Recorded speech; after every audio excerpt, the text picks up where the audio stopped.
charges. You hacked into the Army, the Navy, the Air Force, the Department of Defense, and NASA, amongst other things. Why?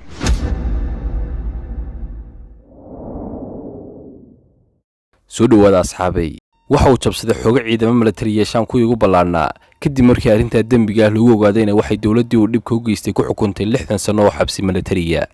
haddana isagoo dambigaasi ku cad yahay waxa lagu sii daayay si qarsoodiya waxaynu maanta isleegaynaa qisada hakarkii ama jabsadihii caqliga badnaa ee Gary McKinnon.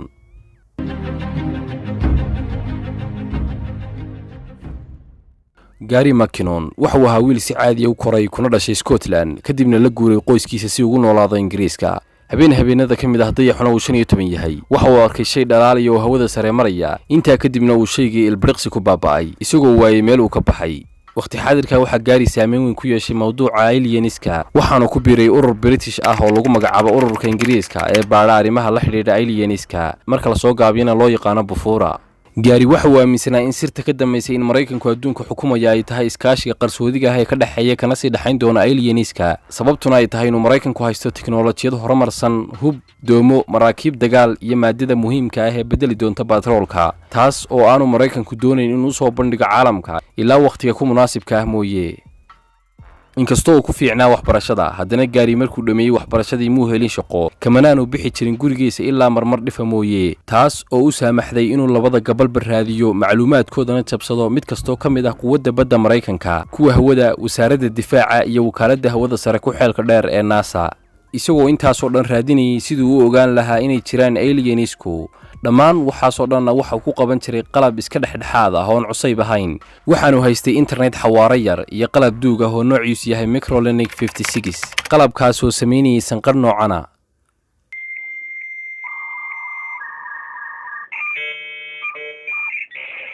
muddo 2 sano iyadoon cidna ogeyn markuu habeen kasta kala baarayay feelasha sirta ah wakaaladaha Mareykanku leeyihiin waxa la soo gaaray habeenkii uu wadnaha farta ku qabtay.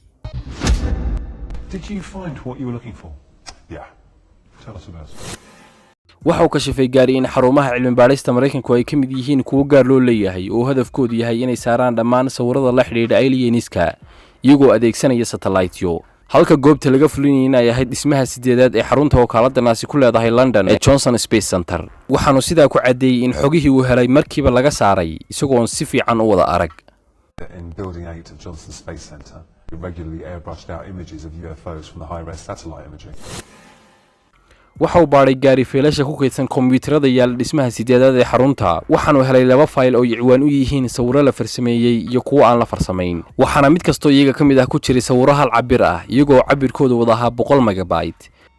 waxaanu Gary isweydiiyay 2 su'aalood si kasto ay tayada sawirku u badan tahay may dhaafin 15 megabyte haddana maxay tahay sababta halka sawir ee faylkan ku jira u leekaaday 100 megabyte su'aasha labaadna waxay ahayd sidee buu uga soo dejin karaa sawirada cabirkan badan leh qalabkan Microlink 56 isagoo wareysigiisa ku sheegay inay aad u cuslayd. si kastaba ha ahaatee Gary waxa uu furay mid kamid ah sawiradii uu qarsoodiga ah wakaaladda NASA waana fariistay si uu u sugo intii ka soo wada degayso xogaa markuu sugayay waxa uu arkay meeraha dunida oo uu ku xigo dayax gamceed intaan uu sawirkii soo wada degin waxa uu ku baraarugay mouska kombiyuutarkiisa oo dhaqaaqaya waxaana daqiiqadihiiba saa ku joogsamay qaabkii uu shaqaynayay kombiyuutarkiisu waxaanay la micno tahay in qof joogay dabaqa ay wakaaladda NASA leedahay ee Johnson Space Center uu ogaaday inuu qof sawirada sirta jabsanayo oo dajisanayo kadibna uu saa kaga jaray sawirkii uu la degayay laga soo bilaabo waqtigana waxa uu Mareykanku bilaabay inuu la socdo dhaqdhaqaaq kasta oo sameeyo Gary McKinnon waxaanay bilaabeen inay dabagal ku sameeyaan.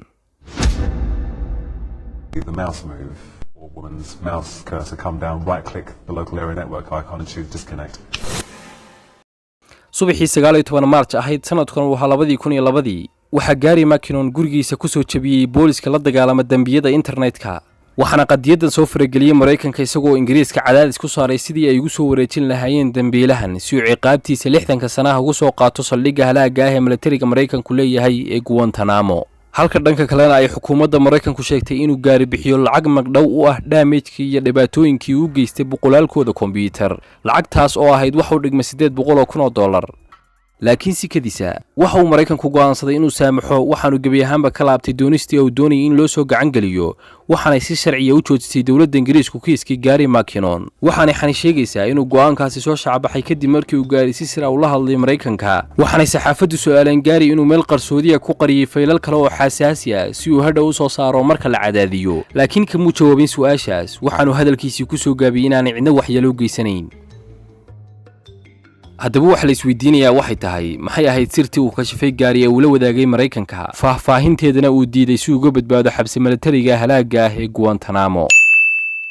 muuqaalka like saara sirtaana idiin sheegayay